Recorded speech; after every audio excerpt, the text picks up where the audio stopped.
But how different Carnival is here in Portugal.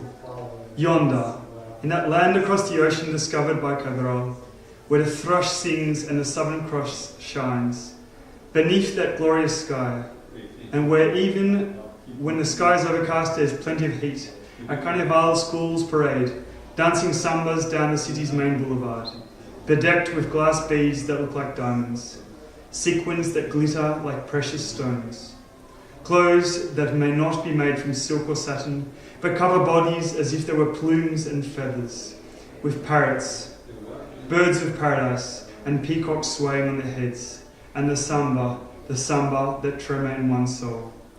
Even Ricardo Reis, serious by nature, often felt a repressed Dionysian turmoil stirring within him. Only the fear of his own body prevented him from throwing himself into that wild frenzy. We never know how such things will end. In Lisbon there are no such risks. The sky remains as before, drizzling, but cheer up, not so wet as to spoil the parade which is about to descend the Avenida da Liberdade, flanked on either side by the familiar hordes of poor families from the nearby neighbourhoods.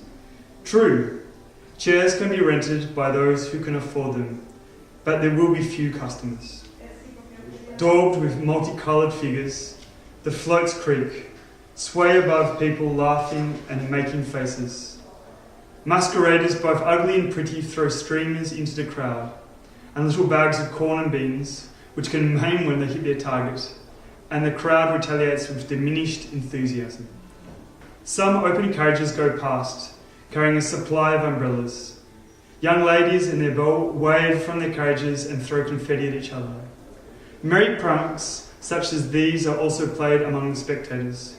For example, take this girl watching the procession, and this youth creeping up behind her with a handful of confetti. He presses it to her lips, rubs vigorously, then takes advantage of her surprise to fondle her as best he can. The poor girl coughs and splutters while he goes off laughing. These are flirtations in the Portuguese tradition. Some marriages even begin like this and turn out to be happy. Thanks.